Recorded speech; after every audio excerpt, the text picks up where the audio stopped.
You know, when you argue with a fool, you just prove there are two. And I consider Congresswoman Omar, Congresswoman Ocasio-Cortez, Congresswoman Tlaib, Congresswoman Presley, I think is her name. They call themselves the Squad.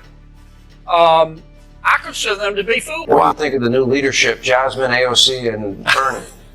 I consider Congresswoman Ocasio-Cortez to be the leader of the Democratic Party. She's entitled to her opinion. I'm entitled to mine. As I've said about her before, I think she's the reason there are directions on a shampoo bottle. And, our plan for dealing You didn't plan that out. We got our plan for dealing with her is called Operation Let Her. Senator John Kennedy just said out loud what millions of Americans have been thinking for years. He called Ilhan Omar and the Squad fools who hate America. And based on their reaction, it's difficult to disagree. This is no longer about party lines or political spin. This is about protecting the core principles that define our nation: freedom, integrity, and respect for the country that gives us those rights. If you're tired of watching politicians tear down the country while claiming to lead it, be sure to like, subscribe, and turn on notifications. Because perspectives like this are exactly what the media tries to ignore. Front of the United States Congress and the American people, then who tweets what to whom. So let me say it one more time. I thought in the president's original tweet, I thought it was a poor choice of words. I think I know what the president meant, and he clarified later and said, look, if you're not happy in America, leave. Just leave, and I agree with that. But his original articulation of that concept, in my opinion, fell short of the mark. Number two, frankly, I don't know why the president felt the need to tweet on this subject at all. You know, when you argue with a fool, you just prove there are two. And I consider Congresswoman Omar, Congresswoman Ocasio-Cortez, Congresswoman Tlaib, Congresswoman Presley, I think is her name. They call themselves the Squad. I consider them to be fools. They hate America. They think America was wicked in its origins, and it's even more wicked today. They ought to be thanking America instead of calling America evil and wicked and racist. But this is America, and they have the right to their opinion. But I don't like to see the president even dignify their point of view. Besides that, I think that the Squad, as they call themselves, they are destroying the Democratic Party. You know, when your opponent is screwing up, don't interrupt him. Let him go. I mean, just looking at this from a political standpoint, if I didn't know better, I would think the members of the Squad were GOP plants. I mean, they think that illegal immigration, socialism, higher taxes, abortion are all moral goods. They think America, Israel, free enterprise are moral bads. That's not what most Americans believe. And that's kind of where I am on the subject. The president has explained his position. He has said, look, here's what I meant. If you're not happy living in America, leave. It's a free country, and I agree with that assessment.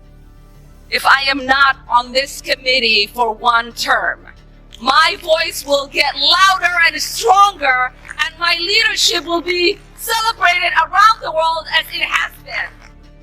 Today's resolution, as it relates to Representative Omar, details 6 statements she made as a sitting member of Congress that, under the totality of the circumstances, disqualify her from serving on the Committee on Foreign Affairs. Don't tell me this is about consistency. Don't tell me that this is about a condemnation of anti-Semitic remarks when you have a member of the Republican caucus who has talked about Jewish space lasers and an entire amount of tropes and also elevated her to some of the highest committee assignments in this body. This is about targeting women of color in the United States of America. Don't tell me, because I didn't get a single apology. Time has expired. My life was threatened. The representative can say whatever the heck she wants. But we don't have to accept it or embrace it. Individuals who hold such hateful views should rightly be barred from that type of committee. This institution is better because of her leadership, and the Foreign Affairs Committee benefits from her perspective. So let's talk about what's really happening. Republicans are waging a blatantly Islamophobic and racist attack on Congresswoman Omar. And I've said it before, I will say it again. The white supremacy happening is unbelievable. This is despicable. We're not removing her from other committees. We just do not believe when it comes to foreign affairs, especially the responsibility of that position around the world with the comments that you make. Senator John Kennedy wasn't delivering rehearsed talking points. He was speaking blunt truth. He directly referenced Ilhan Omar, AOC, Rashida Tlaib, and Ayanna Pressley, the Squad, and said they hate America. And honestly, it may be one of the most accurate statements made in Washington this year. The moment he said it, the left exploded. AOC took to the House floor, accusing Republicans of bigotry and discrimination after Omar was removed from the Foreign Affairs Committee. But here's the actual issue. This has nothing to do with Omar's background, religion, or identity. It has everything to do with her own words. 6 separate times she made statements so controversial she was forced to walk them back, and those weren't slip-ups. They were clear expressions of what she believes. The Squad claims oppression while holding some of the most powerful positions in government. They attack capitalism while thriving under it. They insist America is fundamentally corrupt, yet expect to represent it on the world stage. Kennedy said, "If you're not happy in America, leave." Critics called that hateful, but it isn't. It's simple logic. America does not trap anyone here. You can disagree. You can speak freely, but you also face consequences for undermining the country you are supposed to represent. And that committee seat matters. Foreign affairs isn't symbolic. It shapes America's global voice. You cannot condemn the nation at home while speaking on its behalf abroad. That's not leadership, that's contradiction. Every time Omar is held accountable, her defenders use the same predictable labels: racism, xenophobia, Islamophobia. But demanding loyalty to your country is not discrimination. Expecting respect for the nation that gave you opportunity is not prejudice. Kennedy said he doesn't want national leaders debating people like Omar or AOC because it elevates them beyond their credibility. He's right. The Squad has become a political asset to conservatives, dividing their own party and pushing moderation further away. Here's the reality.